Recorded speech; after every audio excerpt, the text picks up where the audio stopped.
Dear friends, welcome back to my channel please classes. Dear friends, आपका अपने channel please classes में स्वागत है।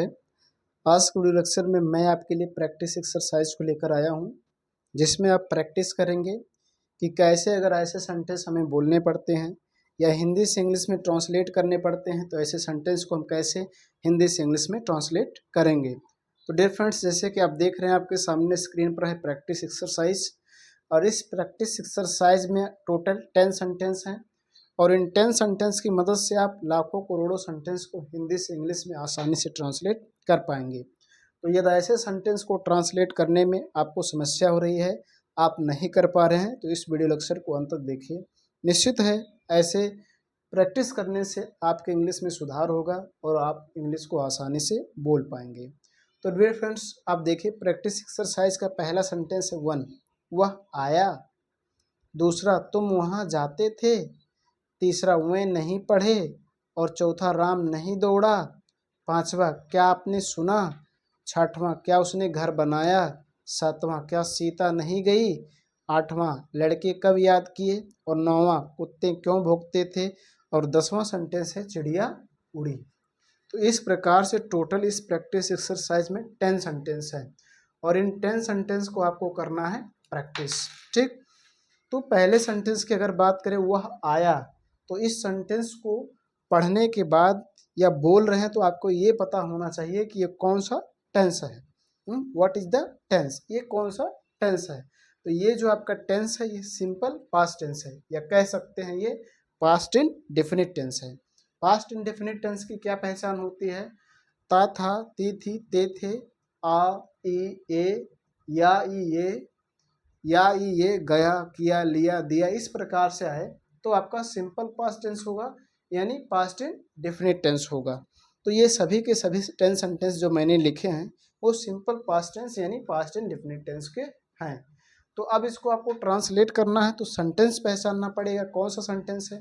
वह आया, ये एक सिंपल बात है, इसलिए इसको सिंपल सेंटेंस कहा जाता है। सिंपल सेंटेंस के क्या रूल्स है। सबसे पहले सब्जेक्ट लिखिए, तो वह की इंग्लिश होगा ही। ठीक है, वह की इंग्लिश क्या होगा, ही। उसके बाद V2 लिखना होता है। V2 मीन्स वर्ब का सेकेंड फॉर्म।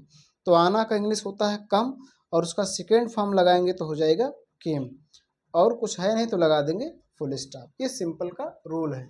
सबसे पहले सब्जेक्ट लिखिए, फिर V2 वर्ब का सेकेंड फॉर्म, फिर ऑब्जेक्ट, फिर अदर वर्ड। चलिए दूसरे सेंटेंस को देखते हैं। तो दूसरा सेंटेंस है, तुम वहाँ जाते थे।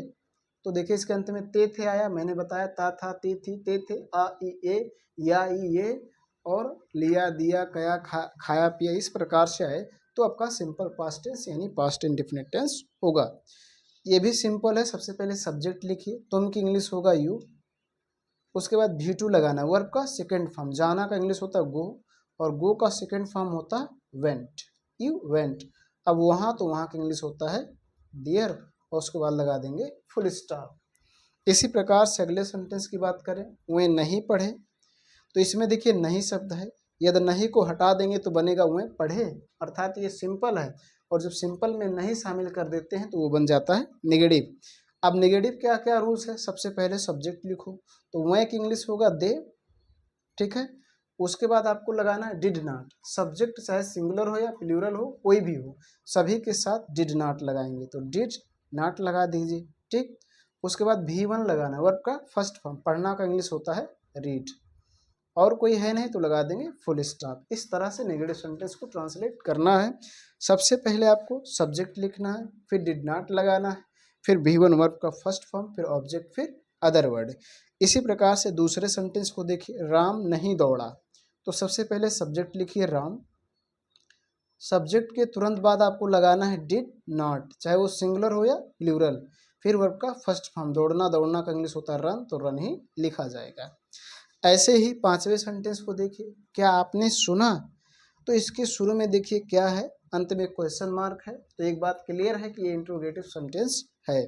लेकिन ये कौन सा इंट्रोगेटिव सेंटेंस है, ये एसनो टाइप इंट्रोगेटिव सेंटेंस है। शुरू में क्या हो, अंत में क्वेश्चन मार्क हो, तो एसनो टाइप इंट्रोगेटिव सेंटेंस होगा, क्योंकि इसका जवाब यस नो में दे सकते हैं।